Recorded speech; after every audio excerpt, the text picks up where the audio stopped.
신령하신 하나님 아버지, 이렇게 좋은 주일 우리에게 은혜로 허락하여 주시니 감사합니다.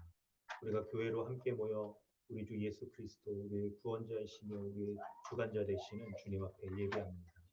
우리 주 예수 그리스도의 이름으로 예배할 때 믿음으로 예배하는 우리 예배가 하나님 기뻐 받으시는 온전한 예배, 우리 성령과 진리신 예수 그리스도로 예배하는 그런 하나님 받으시는 예배 될 수 있도록 인도하여 주시옵소서. 감사드리며 예수님의 이름으로 기도드립니다. 찬송가 38장입니다.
주거를 참고하셔서 사도신경으로 신앙을 고백하고 주기도문으로 기도하겠습니다. 나는 전능하신 아버지 하나님 천지의 창조주를 믿습니다. 나는 그의 유일하신 아들 우리 주 예수 그리스도를 믿습니다. 그는 성령으로 잉태되어 동정녀 마리아에게서 나시고 본디오 빌라도에게 환난을 받아 십자가에 못 박혀 죽으시고 장사된 지 사흘 만에 죽은 자 가운데서 다시 살아나셨으며 하늘에 오르시어 전능하신 아버지 하나님 우편에 앉아 계시다가 거기로부터 살아있는 자와 죽은 자를 심판으로 오십니다. 나는 성령을 믿으며 거룩한 공교회와 성도의 교제와 죄를 용서받는 것과 몸의 부활과 영생을 믿습니다. 아멘. 하이데베르그 주기도문. 하늘에 계신 우리 아버지여, 이름이 거룩히 여김을 받으시오며 나라가 임하시오며 뜻이 하늘에서 이루어진 것 같이 땅에서도 이루어지이다. 오늘 우리에게 일용할 양식을 주시옵고 우리가 우리에게 죄 지은 자를 사하여 준 것 같이 우리 죄를 사하여 주시옵고 우리를 시험에 들게 하지 마시옵고 다만 악에서 구하시옵소서. 나라와 권세와 영광이 아버지께 영원히 싸움나이다. 네. 하이데베르그 교리 문답은 35, 36 문답입니다. 그는 성령으로 잉태되어 동정녀 마리아에게서 나시고 라는 말로 당신은 무엇을 고백합니까? 언제나 계시는 하나님의 영원한 아들, 참되고 영원한 하나님의 본질을 지니신 채 성령의 사역으로 처녀 마리아의 살과 피로부터 참된 인성을 취하셨습니다. 그리하여 또한 다윗의 참된 자손이 되고 모든 일에서 우리와 같은 사람이 되셨다. 죄는 없으십니다. 그리스도의 거룩한 잉태와 탄생은 당신에게 어떤 유익을 줍니까? 그리스도는 우리의 중보자이심으로 잉태되고 출생할 때부터 가지고 있는 나의 죄를 그의 순결함과 완전한 거룩함으로 하나님 앞에서 제거하여 주십니다. 아멘. 시간 우리 함께 기도하겠습니다. 우리가 지금 믿음으로 고백한 것처럼 예수 그리스도께서는 영원한 참된 하나님이신데, 그런데 사람의 모양으로, 살과 피를 가지고 있는 사람의 모양으로 태어나셔서 참된 인성을 가지고 우리 가운데 오신 분입니다. 이렇게 예수 그리스도께서 거룩하신 하나님임에도 불구하고 낮은 인간의 모습으로, 죄인된 인간의 모습으로 오신 것이 우리에게 큰 은혜가 된다는 것을 우리가 기억하며 주님 앞에 기도해야 될 것입니다. 주님은 인간의 이런 연약한 죄인들을 위하여서 그 죄를 용서하여 주시고 하나님 앞에 우리의 모든 죄를 없이하여 주시고 깨끗한 의인 삼아 주셔서 연약한 자가 믿음의 길을 온전히 걸어갈 수 있도록 하시는 은혜를 날마다 더하여 주십니다. 넘어지고 쓰러질 때마다 우리 믿음의 큰 형님 되신 주님께 의지하며 그 주님 앞에 온전히 나아가고 주님을 의지하여서 믿음의 길을 온전히 다할 수 있는 거룩한 성도로서 살아갈 수 있도록 은혜를 베풀어 주십니다. 이 은혜를 믿고 우리 함께 기도하길 원합니다. 넘어지고 힘들고 쓰러진 자가 있거든. 죄인의 모습으로, 우리의 연약한 우리와 같은 모습으로 이 땅에 오신 주님께 기도하며 주님이 우리를 위하여 중보하시고 은혜로 인하여서 우리가 다시 온전케 되는 것을, 이 복음을 믿고 주님 앞에 예배하기를 원합니다. 함께 기도하겠습니다. 하나님, 주님의 은혜에 감사드립니다. 십자가에 죽으시죠. 이 땅 가운데 인간의 모습으로 오셔서 죄인된 인간을 위하여서 살아가고 그래서 은혜를 주시며 감사합니다. 늘 주의 은혜 가운데 살아가며 살아갈 수 있는 자 될 수 있도록 인도하여 주시옵소서. 은혜 가운데 살 수 있도록 하나님께서 함께 해주시고 죄인된 자를 주님 앞에 살아가고 그로 인하여 주님 앞에 서는 자 될 수 있도록 함께하여 주시옵소서. 주의 은혜를 구합니다. 우리 주님이 은혜를 부어주시옵소서. 은혜의 말씀 가운데 살아가시고 은혜 사는 자 될 수 있도록 인도하여 주시옵소서. 그 은혜를 구하며 주님 앞에 나아가고 주님께서 역사해 주셔서 믿음으로 온전히 살아가는 자 될 수 있도록 인도하여 주시옵소서. 역사하여 주시옵소서. 주의 은혜를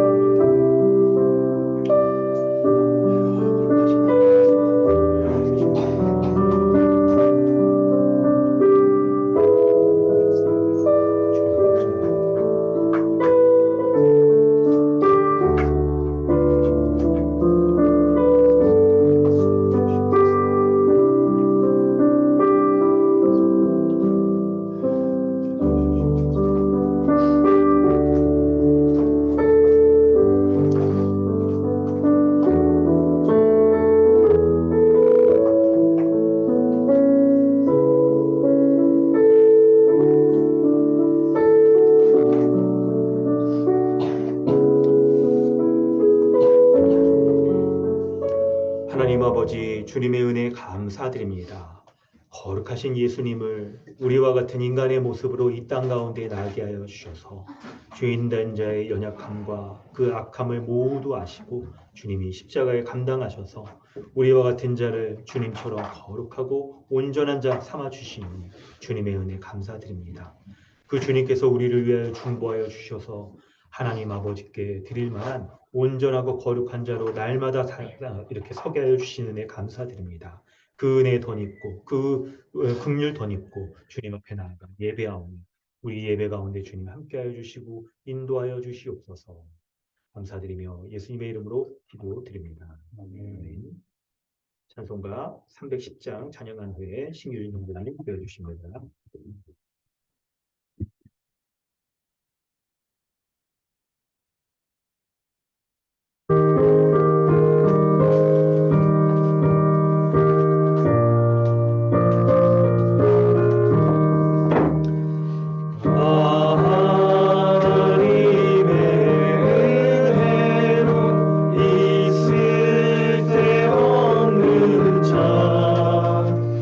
왜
예수 있게 하는지 나 알 수 없도다.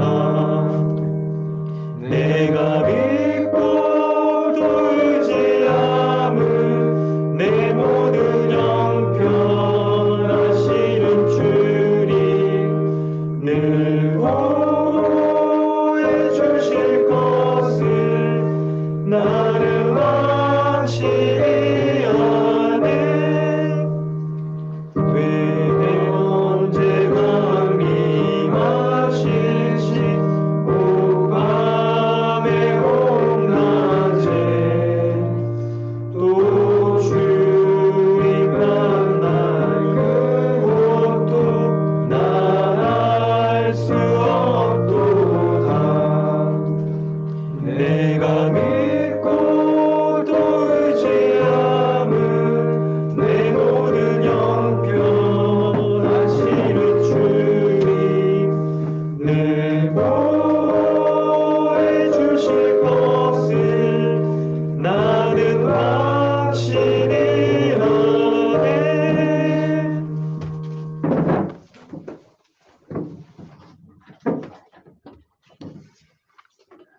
다 함께 기도드리겠습니다.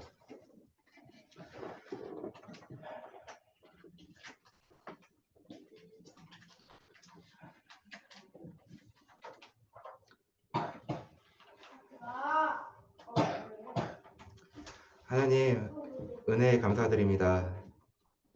하나님께서는 목적한 인간의 가치를 지키고 창조주의 책임으로 인간을 설득하기 위해 인간의 몸을 입고 이곳에 오셨습니다. 창조부터 지금까지 그 성실하신 의지를 역사를 통해 보여주셨으며 그 의지로 죄인인 우리에게 구원을 베풀어 주셨습니다.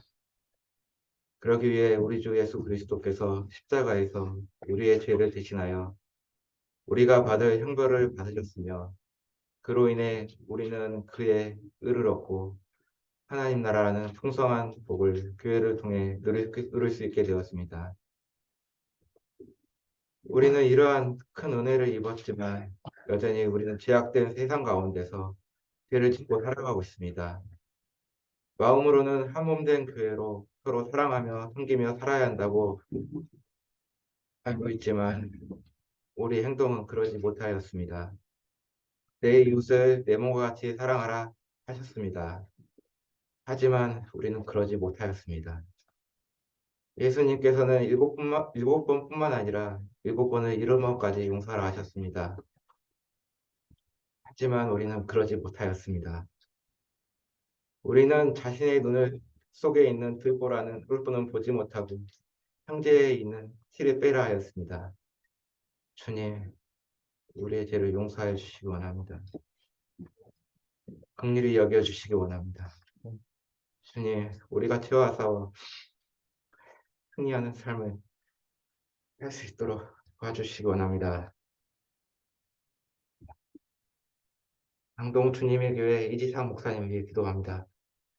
말씀의 바른 선포를 위해 목사님이 말씀 연구에 힘쓰고 또 이를 위해 건강한 마음과 몸을 유지할 수 있도록 하여 주시기 원합니다. 강동 주님의 교회 신수진 사모님을 위해 기도합니다.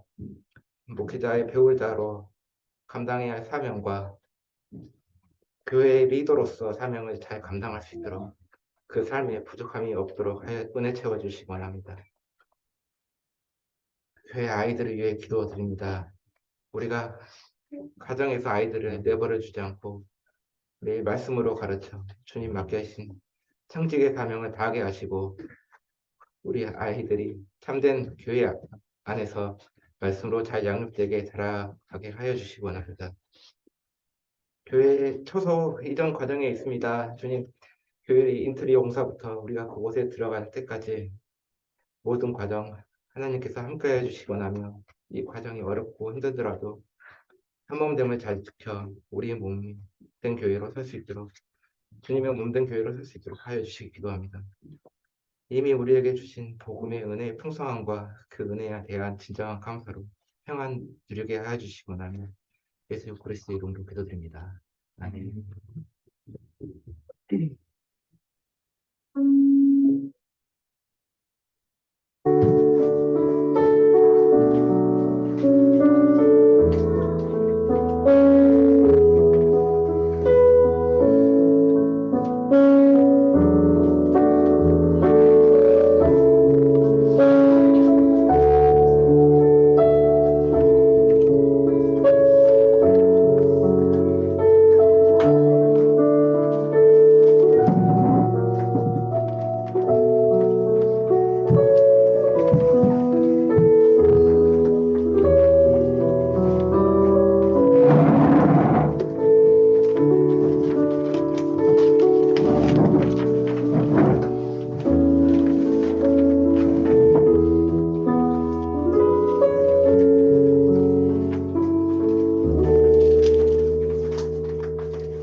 하나님께서 오늘 우리에게 주시는 말씀은 히브리서 7장 1절부터 10절까지 말씀입니다. 히브리서 7장 1절부터 10절까지 말씀입니다. 우리 다 찾겠습니다. 우리 어린 친구들도 우리 다 찾겠습니다. 히브리서 7장 1절부터 10절까지 말씀입니다. 이 멜기세덱은 살렘 왕이요 지극히 높으신 하나님의 제사장이라. 여러 왕을 쳐서 죽이고 돌아오는 아브라함을 만나 복을 빈 자라. 아브라함이 모든 것의 10분의 1을 그에게 나누어 주니라. 그 이름을 해석하면 먼저는 의의 왕이요 그 다음은 살렘 왕이니 곧 평강의 왕이요 아버지도 없고 어머니도 없고 족보도 없고 시작한 날도 없고 생명의 끝도 없어 하나님의 아들과 닮아서 항상 제사장으로 있느니라. 이 사람이 얼마나 높은가를 생각해 보라. 조상 아브라함도 노량물 중 10분의 1을 그에게 주었느니라. 레위 아들들 가운데 제사장의 직분을 받은 자들은 율법을 따라 아브라함의 허리에서 난 자라도 자기 형제인 백성에게서 10분의 1을 취하라는 명령을 받았으나 레위 족보에 들지 아니한 멜기세덱은 아브라함에게서 10분의 1을 취하고 약속을 받은 그를 위하여 복을 빌었나니 논란의 여지 없이 낮은 자가 높은 자에게서 축복을 받느니라. 또 여기는 죽은 자들이 10분의 1을 받으나 저기는 산다고 증거를 얻은 자가 받았느니라. 또한 10분의 1을 받는 레위도 아브라함으로 말미암아 10분의 1을 바쳤다고 할 수 있나니 이는 멜기세덱이 아브라함을 만날 때에 레위는 이미 자기 조상의 허리에 있었습니다. 아멘. 아멘.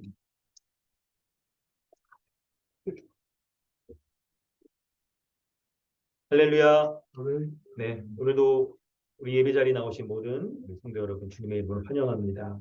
우리 날씨가 참 좋은데 우리 여러 지체들이 좀 건강이 안 좋은 분들이 많이 있습니다. 위에서 여러분 기도해 주시기 바라고요. 오늘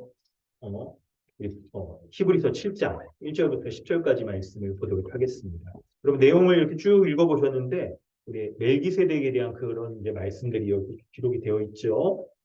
여러분 오늘 본문을 이렇게 우리 볼 때 살필 때 우리가 좀 주안점 주목해서 좀 살펴봐야 될 게 여러분 이런 질문을 한번 좀 드려볼게요. 뭐냐면 구약 시대 때 사람들은 예수 그리스도를 어떻게 알 수 있었을까요?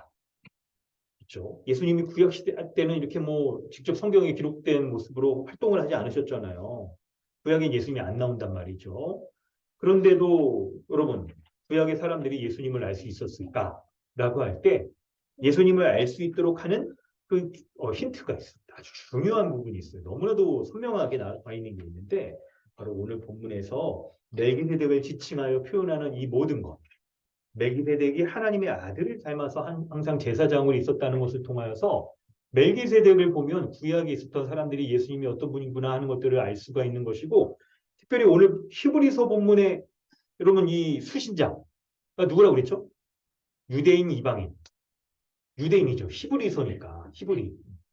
그래서 이런 구약의 배경 가운데 있었던 사람들이 바로 요 멜기세덱을 통하여서 예수 그리스도를 바로 알 수 있었던 거예요.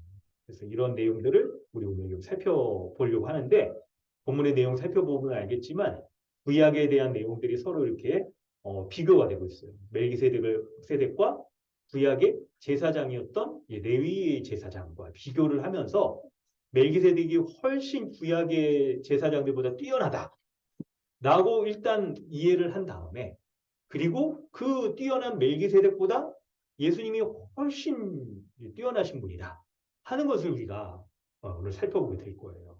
그래서 본문을 예수 그리스도 중심적으로 우리가 잘 살피려고 합니다. 근데 거기서 멈추지 않고요. 예수 그리스도 중심적으로 본문을 살핀 다음에 교회 중심적. 예수 그리스도가 멜기세덱보다 구약의 제사장보다 멜기세덱이 뛰어나고 멜기세덱이 예수 그리스도가 멜기세덱보다 뛰어난데 예수 그리스도를 믿는 신자는 그럼 어떤 거냐? 교회는 뭐냐? 그런 내용까지 우리가 살펴보려고 합니다. 자, 여러분 본문 설명을 좀 이렇게 쭉 하겠습니다. 그럼 멜기세덱에서 좀 아시는 분들은 조금 읽어보고 우리 성도들은 다 읽어봤을 거예요. 그렇죠? 다 읽어보셨을 것 같은데 그래도 그 내용들을 보면 좀 이해가 필요합니다. 그래서 여러분 설명들을 잘 해나가면서 우리 또 하나님이 우리 각자에게 또 어떤 말씀 주시는지 좀 보도록 합니다. 자, 1절부터 3절 말씀을 보면요. 이 본문은 멜기세덱에 대해서 이제 설명을 하는데 이 멜기세덱이 굉장히 독특한 사람이라는 것을 알 수 있어요. 여러분 1절을 딱 읽으면서 멜기세덱의 소개가 나올 때 어떤 점이 독특한지 여러분 한번 집어보실래요?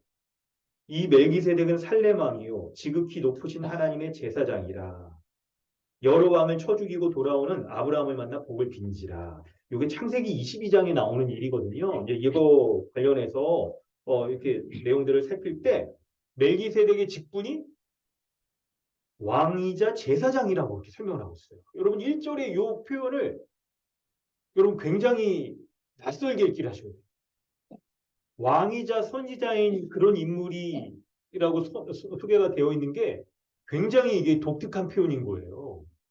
여러분 구약의 사람들은요 왕은 왕, 제사장은 제사장인 거예요. 때로는 왕과 제사장이 굉장히 대립적인 관계에 있기도 했어요. 왕들이 원래는 하나님의 대리 통치자로서 나라를 다스리는데 왕이 만약에 잘 다스리면 좋은데 그렇지 못할 경우에 제사장들이 왕에게 막 이렇게 또 이런 관계에 있기도 하고 그 예를 우리가 좀 살펴보려고 하는데 참고 본문에 있는 사무엘하 6장 2절부터 9절까지를 좀 중요한 말씀을 선별해서 좀 읽어보도록 하겠습니다. 우리 여찬 형제가 한번 읽어주세요. 사무엘하 다윗이 일어나 자기와 함께 있는 모든 사람과 더불어 바엘레 유다로 가서 거기서 하느님의 궤를 외어 오려하니 그 궤는 그룹들 사이에 사정하신 만군의 여호와의 이름으로 불리는 것이라. 그들이 나군의 타작마당에 이르러서 소들이 뛰므로 우사가 손을 흔들어 하느님의 궤를 붙들었더니 여호와 하나님이 우사가 잘못함으로 말미암아 진노하사 그를 그곳에 치시니 그가 거기서 하나님의 궤 곁에서 죽으니라. 다윗이 그날에 여호와를 두려워하여 이르되 여호와의 궤가 어찌 내게 오리요 하고. 아멘. 지금 줌으로 참석하고 계신 분들 잘 들리셨나요? 들리세요? 좋습니다. 네, 잘 들린다고 감사합니다. 표현을 해주셔서. 네, 이 다윗이 있죠. 우리 2절에 나온 대로 자기와 함께 있는 사람과 더불어서 이제 알레 유다라는 곳으로 갔는데 거기서 하나님의 궤를 메어 가지고 오려고 하는 거예요. 하나님의 궤가 하나님의 법궤 이게 성소에 딱 있어서 하나님이 임재하시는 거잖아요. 제사장이 제사를 드릴 때 아주 중요한 것이죠. 제사장을 가리키는 거예요, 이게. 그런데 이걸 가지고 오는데 6절에 보니까 이 나곤의 타작마당에 이르러서 이제 소에다가 이 하나님의 궤, 소가 끌고 가는 게 거기 뭐 수레 같은 데는 싣고 뭐 오고 그러는 거죠. 그때 우사가 손을 들어가지고 이 소들이 팍 뛰니까 어떻게 해요? 하나님의 궤가 떨어지려고 그러는 거잖아요. 그걸 막으려고 우사가 손을 들어. 우리 참 읽을 때 손을 흔들어서 이렇게 읽었는데, 그랬을 거예요. 손을 이렇게 드는 것뿐만 아니라, 그냥 어떻게 하나님 궤가 떨어지면 안 되잖아. 그래가지고 이거 하나님 궤를 붙들었어. 좋은 의도였겠죠. 그런데 7절에 보니까 여호와 하나님이 우사가 잘못해서 진노하여 그 자리에서 죽었다고 나와 있어요. 뭐냐면 이 하나님의 궤는 제사장만이 이게 딱 싣고 이렇게 가고 그럴 수가 있는 거예요. 보통 사람이 만지면 안 되는 아주 거룩한 성물인 거죠. 그래서 이 제사장의 직무에 해당되는 것들을 일반 보통 신자나 아니 백성이나 하나님의 백성이나 심지어는 왕조차도 그것을 만져서는 안 되는 거예요. 그걸 만지면 어떻게 됩니까? 그래서 9절에 다윗이 그걸 보고 두려워해서 하나님을 두려워해서 여호와 궤가 어찌 내게 오느냐 이렇게 두려워했던 거예요. 이럴 정도로 왕과 제사장의 관계는 때때로 마음이 하나님의 뜻에 둘이 합하면 굉장히 상호 보완적인 관계지만 이게 본질적으로는 있죠. 이 왕이 제사장을 함부로 할 수 없는 그런 관계인 거예요. 그런 배경 가운데 여러분 본문을 보면 멜기세덱이 근데 왕이자 제사장이라는 이 직분을 동시에 갖고 있다는 것은 이게 보통 독특한 일이 아닌 거예요. 이게. 보통 사람에게는 있을 수가 없는 일인 거예요. 보통 사람에게는. 그럴 정도로 이 두 직분은 아주 철저하게 분리가 되어 있었어요. 서로. 그런데 이 멜기세덱은 왕이자 동시에 제사장으로서 아주 독보적인 그런 인물이었던 것이죠. 그런 인물이었던 거예요. 그렇기 때문에 이 직분을 감당하기 위하여서 사명을 감당하기 위하여서 2절에 이렇게 보니까 살렘 의의 왕이요 평강의 왕이다 라고 말하면서 요 왕과 제사장의 직분을 감당하기 위한 의와 평강 이 두 가지를 다 가지고 있었다. 의와 평강. 여러분 이거 잘 기억하세요. 여러분 우리는 교회는 이제 성경 신학적으로 이제 본문을 보려고 하잖아요. 왕과 제사장이 가지고 있어야 될 게 각각 의와 평강을 다하는 직분이었던 거예요. 그래서 그걸 가지고 있었던 그런 사람인 거예요. 그리고 여러분 정말 이게 굉장히 신비로운 인물인 거죠. 신비로운 인물이에요. 3절에 보니까 아버지도 없고 어머니도 없고 족보도 없고 이거 약간 이거 표현만 이거 여러분 잘 읽으셔야 됩니다. 이거 잘못 읽으면 약간 이거 욕 같아요. 이거 막 이거 우리 뭐 욕할 때 막 이거 부모도 없는 뭐 그런 자식이냐? 그렇죠? 아니 그런 이제 좋은 의미로 쓰인 겁니다. 그럴 정도로 굉장히 신비적인 그런 인물인 거예요. 그런데 이 멜기세덱의 사람이 이 사람이 이런 정말 신비로운 이런 모습을 가지고 있는 것은 바로 하나님의 아들을 닮아 있는 것이다. 하나님의 아들이 누군지를 드러낸다는 거예요, 이 사람이. 멜기세덱이 바로 하나님의 아들이신 예수 그리스도가 누군지를 드러내는 그런 사람이라는 거예요. 그런 사람이라는 거예요. 여러분, 예수님이 그러면 어떤 분입니까? 멜기세덱이 이렇게 왕이자 제사장으로서 의와 평강을 가지고 있는 사람이라고 한다면 이 멜기세덱을 통하여서 드러나는 예수님은 어떤 분이라는 거예요? 바로 예수님이 왕이자 동시에 제사장이라는 거예요. 왕이자 제사장이라는 거예요. 여러분 이게 왜 중요할까요? 왕은 법을 가지고 나라를 다스리는 역할을 하는 사람이에요. 그리고 법을 어긴 죄인은 심판하죠. 심판해요. 그렇지만 여러분 엄밀히 말하면 그 죄를 어긴 사람의 죄를 없앨 수가 있나요? 사람의 법이 없앨 수가 있을까요? 못 없어요. 법을 가지고 그 사람의 죄에 대한 값을 이제 사람들이 정한 죄에 대한 값을 치르기 위해서 이제 그 죄를 방면하는 거죠. 사면하는 거죠. 죄 자체를 없애는 일들을 하지 못하는 거죠. 누가 합니까? 제사장이 하는 거죠.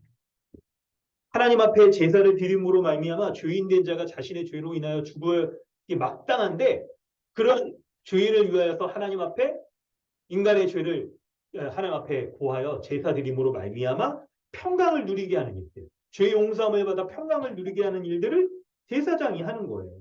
제사장이. 그래서 예수 그리스도 곧 왕이자 제사장이신 예수님으로 인해서 우리가 예수님을 믿을 때 의와 평강을 누릴 수 있게 된다는. 어떻게 누릴까요? 예수님으로 인하여 우리가 의와 평강을 어떤 모습으로 누릴 수 있을까요? 그게 바로 예수님의 십자가예요. 그게 십자가. 원래 여러분 죄인된 우리는 하나님 앞에 이렇게 의와 평강을 누릴 수가 없는 자죠. 그런데 예수님이 십자가에 죄인을 위하여 대신 죽으심으로 인하여 하나님 앞에 의인이라고 인정받고 하나님의 진노 가운데 죽을 수밖에 없었던 자가 하나님 앞에 평강을 누리며 살아갈 수 있는 그런 자가 되었던 거예요. 바로 만왕의 왕으로서 만유의 왕으로서 모든 만물을 다스리시는 주님의 다스림 가운데 그분의 다스림 가운데 순종하며 예수 그리스도를 믿는 자가 이렇게 하나님 앞에 담대하게 나아가 주님이 주시는 평강을 누릴 수 있게 되는 것이죠. 그래서 예수 그리스도를 믿을 때 신자는 예수 그리스도의 의와 평강을 우리가 누릴 수 있도록 주님이 은혜를 주시는 거예요. 여러분 예수님이 이러한 왕이시자 제사장이십니다. 그 예수님을 믿을 때 신자는 의인이자 그리고 하나님 앞에 담대하게 언제든지 주님 앞에 은혜를 누리며 날아갈 수 있는 하나님 나라 백성으로서의 평강을 누리며 살아갈 수 있는 그런 자인 거예요. 여러분 믿으십니까? 우리가 왕과 제사장이신 예수님을 믿을 때 신자가 그 은혜를 누리게 되는 거예요. 그렇다고 한다면 이 은혜를 받은 신자는 어떤 삶을 살아갈까요? 이게 아주 중요한 부분인데요. 오늘 본문에서 여러분 그리스도 안에는 신자가 어떤 삶을 살아가는지를 우리가 잘 아는 게 필요해요. 바로 여러분 그리스도 안에서 이렇게 신자는 어떠한 삶의 원리로 어떠한 가치관을 쫓아서 살아갈까? 여러분 그걸 생각해 보는 게 아주 중요합니다. 우리가 살아가는 이 세상의 원리는 이런 모습이에요. 여러분 지금 이제 겨울이 가니까 봄이 왔잖아요. 따뜻한 봄이 와가지고 봄이 오니까 꽃이 피고 이런 이 세상은 자연 법칙에 의해서 움직여지죠. 자연 법칙에 의해서 사람들이 살아가요. 이런 자연 법칙 가운데 사람들의 삶, 사람들의 살아가는 모습도 어떤 게 있냐면 바로 열심히 일한 사람이 받은 것을 얻는다. 복 받는다. 좋은 것을 누린다라는 그런 인과 법칙, 인과 응보의 삶을 사람들이 이렇게 살아가요. 원인이 있기 때문에 결과가 있고 내가 심었기 때문에 거둔다라는 그런 삶을 살아가는 거예요. 그런데 여러분 성도는 그와 다릅니다. 성도의 삶은 자신이 뭔가를 심었기 때문에 내가 지금 이런 삶을 살아간다. 이런 결과를 얻었다. 라는 그런 삶과는 거리가 멀어요. 뭐냐면 우리가 먼저 하나님의 은혜를 받고 그 은혜를 받을 수 없는 자인데 하나님의 은혜를 받았기 때문에 그 은혜를 누린 자만이 다른 사람을 섬기며 다른 사람을 도우며 살아갈 수 있는 거예요. 이게 신자의 삶의 원리입니다. 여러분 신자가 다른 사람을 섬길 수 있고 다른 사람을 향하여서 사랑과 은혜를 베풀 수 있고 긍휼을 보일 수 있는 이유가 우리가 먼저 하나님의 긍휼을 받은 자이기 때문에 그 은혜를 누리고 살아가고 있는 자이기 때문에 다른 사람을 향하여서도 우리가 이미 받아 누리는 이 은혜를 전할 수가 있는 거예요.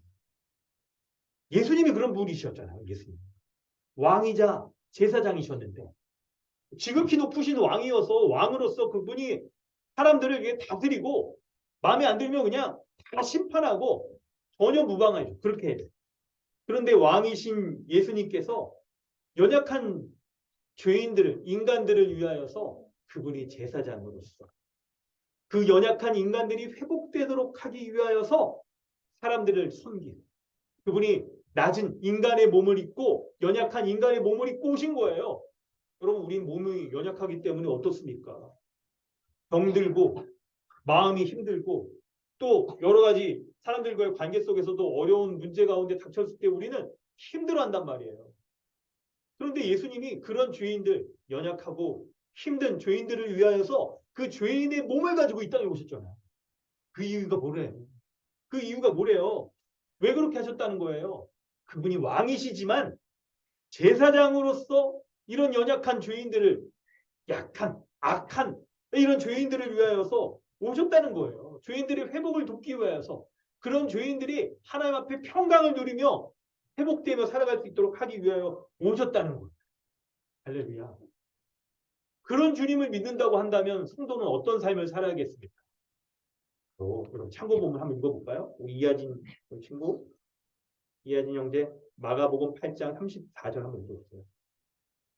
우리가 제자들을 불러 이르시되 누구든지 나를 따라오려거든 자기를 부인하고 자기 십자가를 지고 나를 따를 것이니라.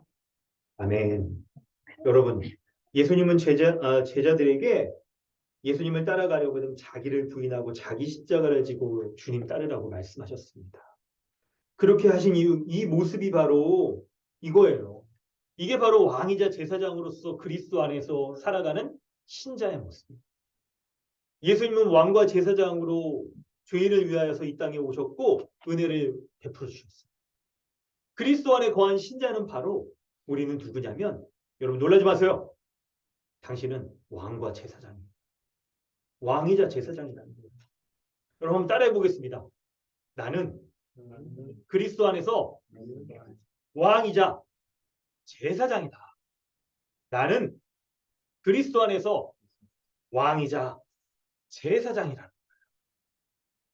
그리스도께서 왕과 제사장이신 그리스도께서 우리를 다스리시고 은혜 베풀어 주셔서 우리가 하나님과의 온전한 교제, 평강을 누리며 살아갈 수 있도록 이 땅에 오셔서 십자가에 죽으셨어요. 그리고 그리스도 안에 거한 신자, 예수 그리스도를 믿어 그리스도 안에 있는 신자를 왕이자 제사장제로 주님께서 삼아주신 거예요. 아, 여러분 잘 아는 찬양 있죠? 너는 택한 족속이요 왕 같은 제사장이라 했잖아요. 아니 맞나 가사가? 아, 이 찬양을 원래 설교 끝났는데 했어야 되는데 주보 다 뽑고 생각났어 이거. 아유 지금 밖도 없고. 그거 좀 여러분 잘 아는 찬양이잖아요. 이거 좀 생각이 빠져났어야 되는데 거기 나온 것처럼 그리스도 안에 있는 신자가 바로 왕이자 제사장으로서 하나님이 우리를 삼아주셔서 다른 사람을 지체를 위하여서 이렇게 히브리서에서 믿음의 길을 함께 걸어가는 다른 지체를 향하여서 왕이자 제사장으로서 하나님의 은혜를 전하며 섬기고 살아가는 그런 자로 우리를 불러주셨다는 거예요. 할렐루야. 그렇기 때문에 그런 자로서 살아가는 우리는 자기를 부인해요. 자기 의를 버려야 돼요. 여러분 우리는 얼마나 자기 의와의 싸움, 이거 일평생 그리스도께서 이미 자기 의에 대한 이 모든 종결을 십자가에서 이루셨는데 날마다 우리가 이 세상을 살아가면서 연약한 우리의 이 땅 가운데 살아가고 악한 사탄 마귀가 우리로 하여금 자기 의를 붙잡고 계속 살아가게 만들어요. 그래서 그리스도 안에서 이미 우리의 의가 끝장나서 더 이상 우리의 의로 살아가지 않고 그리스도의 의로 살아가는데 여전히 우리에게 자기 고집, 자기 주관, 자기 생각, 자기 관념, 자기 가치관과 신념 이런 것들을 가지고 살아가는 것으로서 다른 사람과의 관계에서 뭐예요? 제사장으로서의 역할. 다른 사람이 평강을 누리고 은혜를 누리도록 하는 일들을 행하지 못하도록 하는 게 여러분 이게 자기를 부인하는 그런 하지 못하도록 하는 모습입니다. 그러므로 여러분 십자가를 지고 주님 따라야 돼. 내가 못 박힌 십자가. 내가 이전에 옛사람일 때 나의 생각과 고집과 아집이나 내가 갖고 있던 신념 이런 것들을 있었던 것들을 다 포기하며 그리스도 안에서 새로운 의가 우리에게 주어져서 새로운 가치관, 말씀에 의한 가치관으로 살아간다는 이거를 날마다 우리가 짊어지고 가는 거예요. 날마다 짊어지고. 이거 왜 짊어지고 갈까요? 이거 왜 아니 옛사람 버렸으니까 사실 여러분 그렇죠. 옛사람 때 우리의 모습은 얼마나 부끄럽습니까? 그러니까 저기다가 파묻어 버리고 가라고 그러면 굉장히 좋겠잖아요. 근데 내가 이미 못 박은 십자가 그거 왜 짊어지고 가라는 거예요? 우리가 어떤 존재인지 확인하라는 거예요. 다른 사람을 향하여서도 긍휼을 전하는 일들을 행할 때 우리에게 딱 자기를 부인하는 모습 그거 잊어버리고 있죠. 정죄하거나 하나님의 긍휼을 전하지 못하는 모습이 딱 드러날 때 우리가 못 박힌 옛사람 확인하라는 거예요. 우리가 못 박힌 주님이 우리에게 먼저 은혜 베풀어 주셨던 거 그거 기억하라는 거예요. 그리고 그 은혜를 먼저 누린 자로서 다른 사람을 향하여서 은혜를 이게 그리스도 안에서 왕과 제사장으로 살아가는 신자의 삶입니다. 할렐루야. 성도 여러분 이런 자입니다. 우린 이런 자예요. 당신은 그리스도 안에서 왕이자 제사장입니다. 이런 삶을 살아가시길 바랍니다.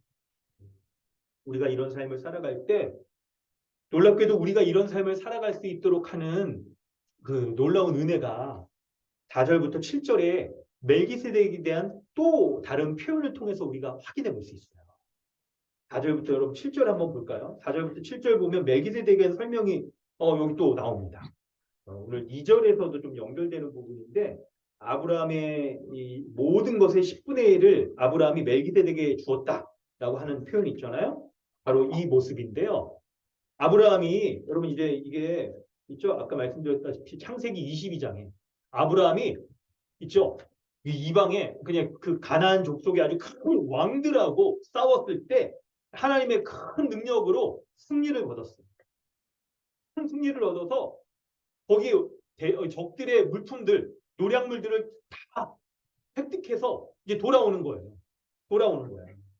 그런데 어떻게 하냐면 이제 4절에 보니까 아브라함이 노량물 중에 10분의 1을 멜기세덱에게 주었대요. 멜기세덱에게 줬어. 여러분 먼저 11조를 딱 드렸다라고 할 때 일반적으로 여러분 보면 아브라함하고 멜기세덱하고 그러니까 누가 높은가는 거예요? 지금 4절부터 7절 혹은 10절까지를 볼 때 제일 중요한 게 여러분 기억하세요? 제가 이제 몇 가지를 설명할 텐데 흐름을 여러분이 놓칠 수 있을 텐데 여기다 딱 기억하세요. 밑줄 그시면 좋을 것 같아요. 4절에 이 사람 멜기세덱이 얼마나 높은가를 생각해 보라. 멜기세덱이 얼마나 높은지를 지금 이제 설명하는 거예요. 아브라함이 멜기세덱이 11조를 드렸기 때문에 여러분 11조를 받은 멜기세덱이 아브라함보다 훨씬 더 높은 거예요. 훨씬 더 높은 거예요. 그런데 그걸 가지고 이제 이스라엘 백성들에게 이걸 설명을 하는데 5절부터는요. 레위 아들들 가운데 제사장의 직분을 받는 아들. 여러분 전에도 한번 설명을 드렸잖아요. 이스라엘의 제사장들은 레위 지파의 자손들 가운데에서 순번을 정해서 제사장이 되는 거예요. 제사장이 돼요. 그런데 제사장들이 보니까 5절에 율법을 따라 아브라함의 허리에서 난 자라도 자기 백성, 형제인 백성들에게 10분의 1을 취하라는 명령을 받았다. 여러분 이게 뭐냐면 이스라엘 백성들이 11조를 드리는 제사장들이 11조를 받을 때의 규칙이 이 율법에 기록되어 있는데 이방 사람에게 율법을 11조를 받는 게 아니에요. 누구에게 받아요? 자기 형제인 백성들에게 10분의 1을 받아요. 백성들이 자신의 수확물의 10분의 1을 제사장에게 바친다는 거예요. 그건 뭘까요? 그 이스라엘 민족 가운데 가장 높은 자가 누구라는 거예요? 제사장이라는 것이에요.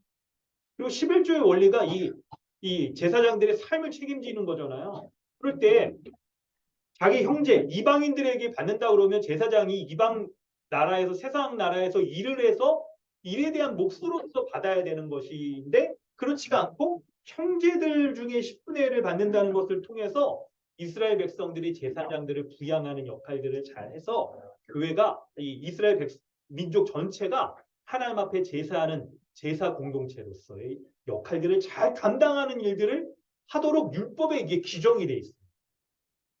여러분 오늘하고는 다르죠. 오늘날하고 이게 11조가 여러분 구약시대 때는 11조를 다 제사장이 가져갔던 거예요. 오늘 다르죠. 여러분 오늘날은 사실 신약시대 때 이제 제사장이 이런 제사장이 없으니까 구약 때 같은 다르죠. 그런데 이 설명을 왜 하느냐? 바로 6절에 레위 족보 가운데 있지 않는 멜기세덱 어떻게 했을까요? 제사장이 그러니까 멜기세덱의 원래 제사장들은 레위 족속 가운데서만 나오는데 특이하게도 멜기세덱이라는 레위 지파에 속하지 않은 제사장이 한 명이 딱 존재하는데 그 제사장은 어떻게 누구에게 11조를 받았어요? 아브라함에게 11조를 받았다. 그리고 백성들에게 11조를 받았던 레위 제사장들의 조상이 누굴까요? 아브라함이에요. 근데 그 아브라함이 멜기세덱에 11조를 바쳤으니까 여러분 우선순위를 따지면 누가 높은가요? 레위 족속들보다 레위 제사장들보다 멜기세덱의 제사장이 훨씬 더 높다는 거예요. 훨씬 더 높다는 거예요. 여러분 이런 방식으로 지금 멜기세덱이 얼마나 높은지를 지금 얘기를 하고 있는 거예요. 그리고 6절에 이 멜기세덱이 아브라함에게 11조를 받은 다음에 어떻게 했냐면 10분의 1을 취하고 약속을 받은 그를 위하여 복을 빌었다라고 말할 정도로 멜기세덱이 복을 빌어줄 정도로 높은 아브라함보다 높은 위치에 처했다는 것을 얘기해주고 있는 거예요. 이것을 얘기해주고. 그리고 이 멜기세덱은 바로 백성들에게 11조를 바치는 백성들에게 복을 전해주는 존재다 하는 것을 지금 설명을 하고 있는 겁니다. 자, 여러분 멜기세덱의 제사장에 대해서 이렇게 설명을 했습니다. 마찬가지로 멜기세덱은 바로 하나님의 아들을 닮아 제사장으로 있는 자로서 멜기세덱을 살펴보면 제사장이신 예수님에 대해서 알 수가 있는 거예요. 예수님에 대해서.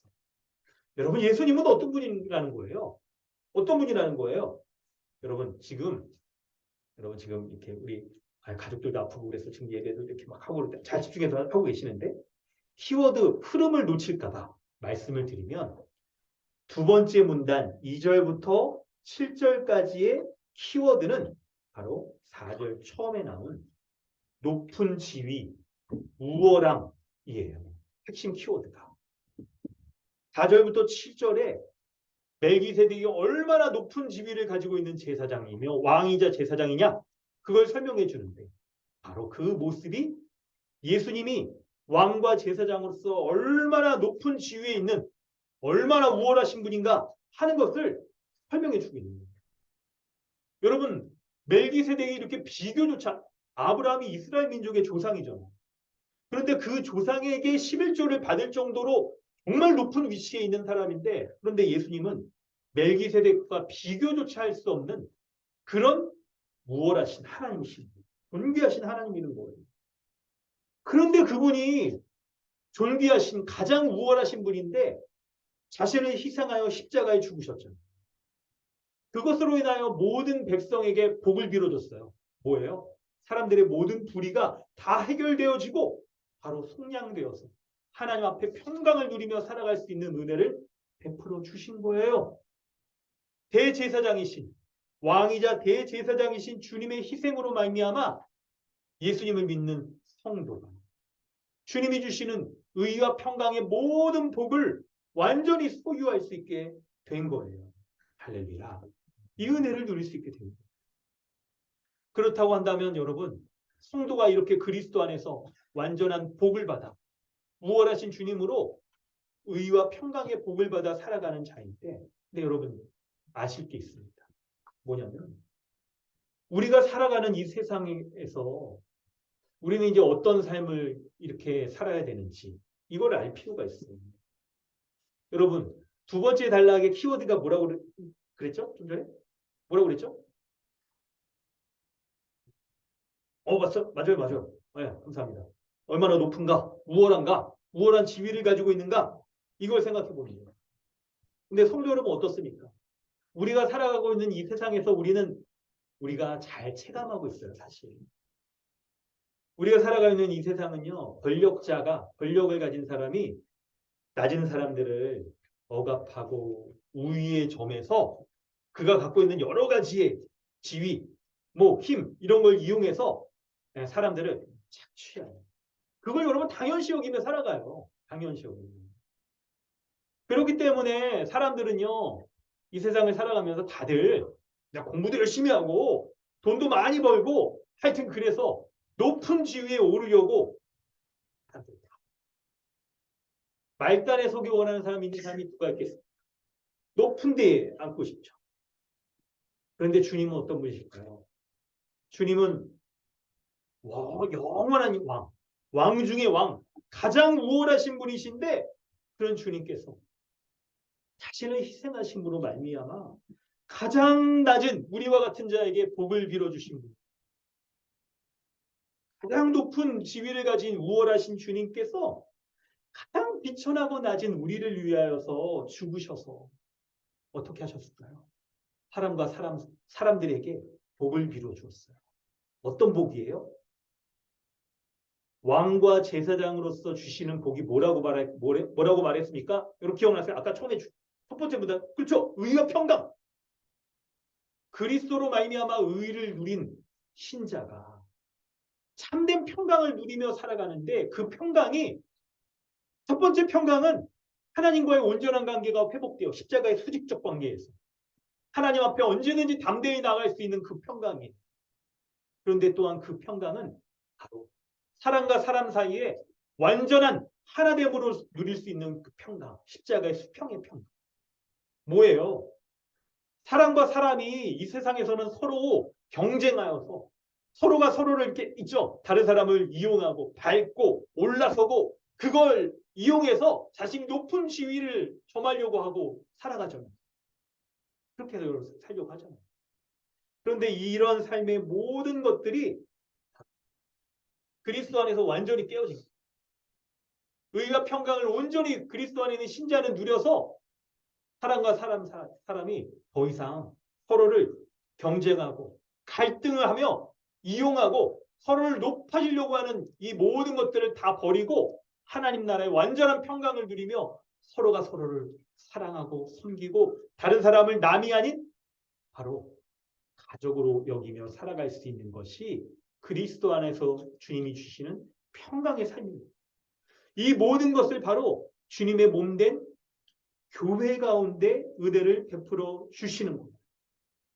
그러므로 신자인 우리는 가장 우월하신 주님이 십자가에서 낮아지시는 그 자기 부인과 희생의 은혜를 우리가 다 입었어. 그래서 주님으로 말미암아 의와 평강을 가지고 다른 사람을 향하여서 우리도 왕과 제사장으로서 다른 사람을 어떻게 해야 될까요? 왕으로서 주님의 의대를 전할 뿐만 아니라 제사장으로서 그 사람을 위하여 빌고 온전한 평강을 누릴 수 있도록 그렇게 살아가는 자인 거예요. 여러분 믿으십니까? 우리가 그런 자인 거예요.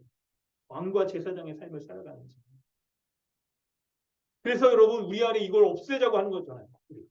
우리 안에 우리가 온전한 그리스도의 의를 입은 자라고 한다면 지체를 향하여서 자기를 부인하고 주님이 십자가에서 다른 사람의 가장 낮은 곳으로 수치스러운 이 죄악의 모습을 해결하여 주고 이걸 감춰주기 위하여서 죽으신 것처럼 우리도 낮아져서 다른 사람 섬기며 살아가고 그것으로 평강의 은혜를 전하는 자로 삼아주신 것이 바로 그리스도 안에서 왕과 제사장으로 살아가는 신자의 삶인 거예요.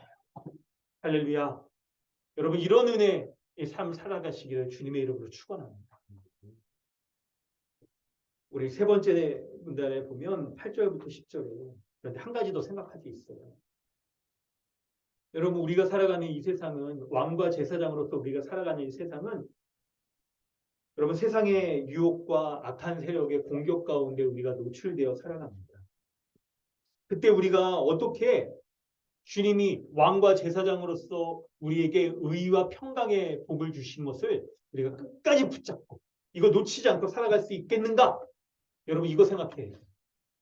그래서 8절부터 10절까지 또라고 이렇게 딱 얘기하면서 우리가 어떻게 그 은혜를 붙잡고 살아가는지를 설명하고 있습니다. 우리 여운 형제가 한번 읽어주세요. 8절부터 10절.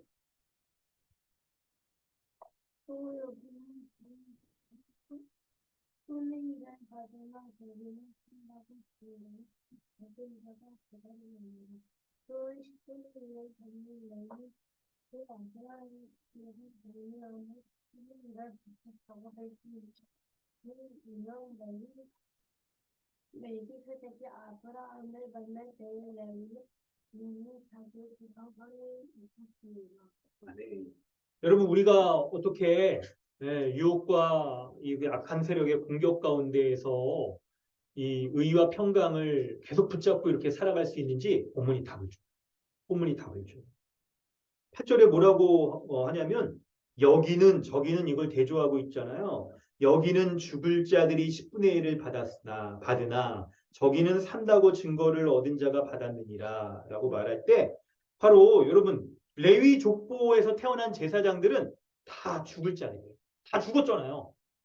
그 제사장이 죽으면 어떻게 되냐면 다른 제사장이 그것을 이어받아서 살아가면서 백성들에게 또 11조를 받아. 11조를 받는다는 면에서는 백성들보다 높은 자이지만 그러나 죽을 수밖에 없는 그런 연약한 제사장들이라는 거예요. 레위 제사장의 족보 가운데 태어난 자들은. 그러나 저기는 뭐냐면 산다고 증거를 얻은 자. 바로 여기 누굴 말하냐면 멜기세덱 제사장은요. 뭐라고 나옵니까? 3절에 표현이 있었는데 생명의 끝도 없어 라고 표현이 되었는데 이 사람이 어떻게 죽었는지 죽음을 맛보지 않은 자라고 설명이 되어 있는 거예요. 그러므로 있잖아요. 이 멜기세덱 이 사람이 죽음을 맛보지 않은 자라고 쓰고 있는 거예요.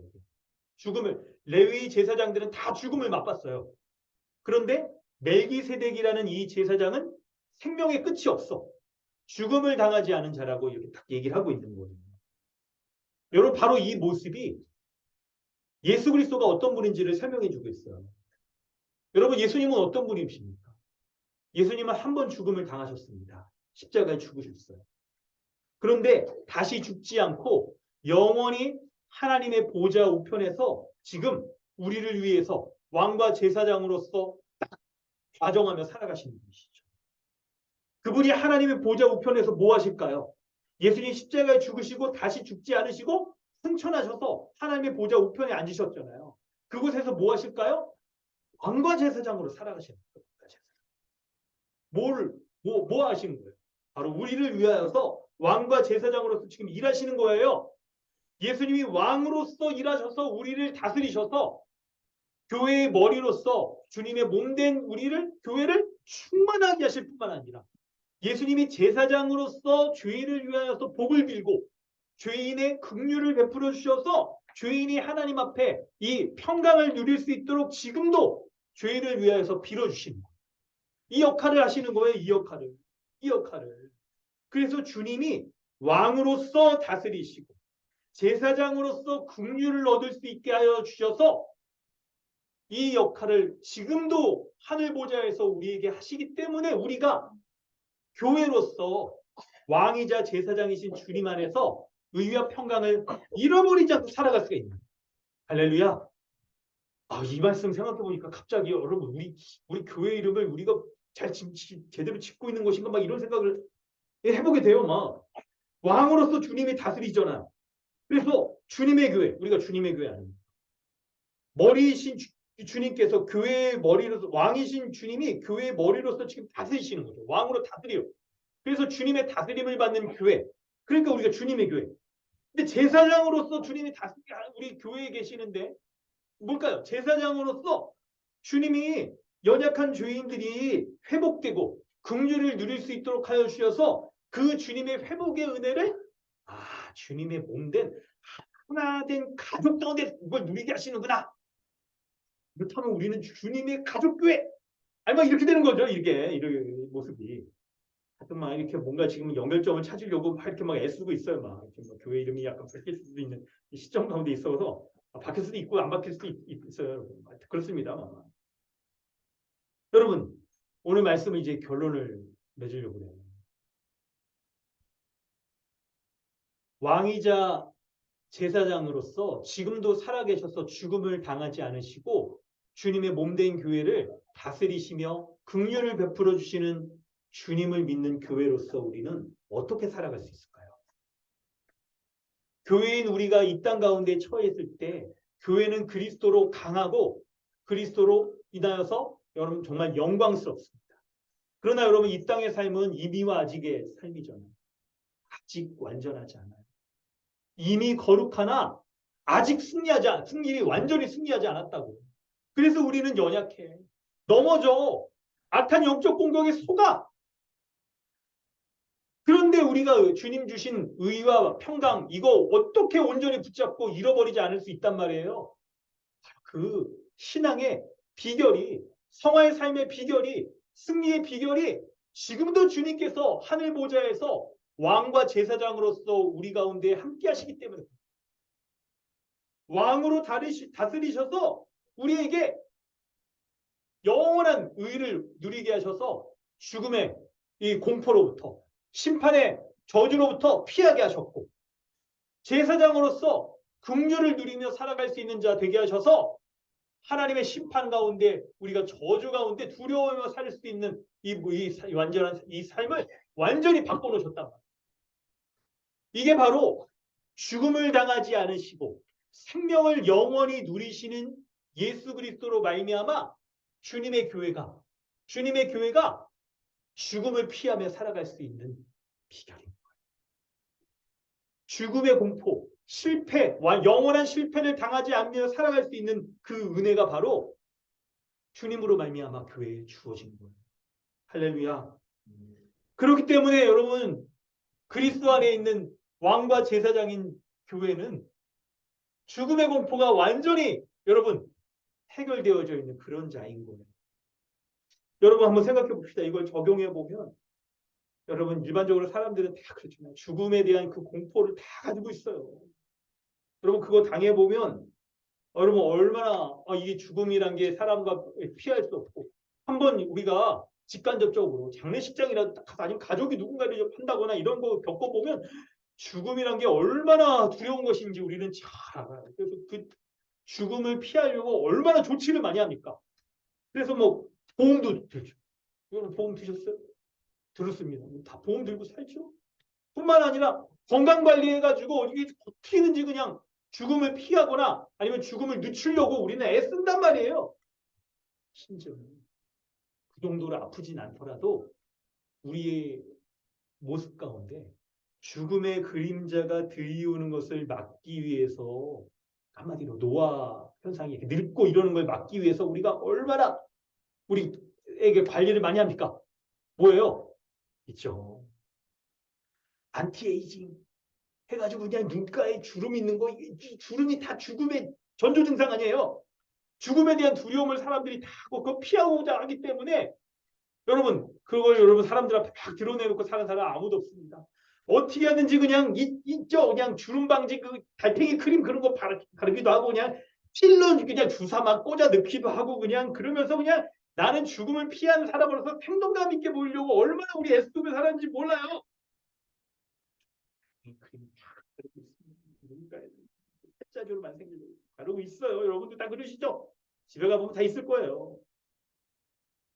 여러분 그런데 이걸 생각해야 됩니다.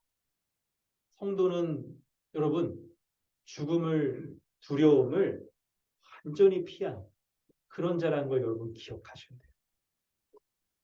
죽음뿐만 아니라 죽음의 모습을 겪게 만드는 환난과 고통, 심지어는 절망조차도 이미 피한 자가 바로 그리스도 안에 있는 왕과 제사장으로 살아가는 교회인 거예요.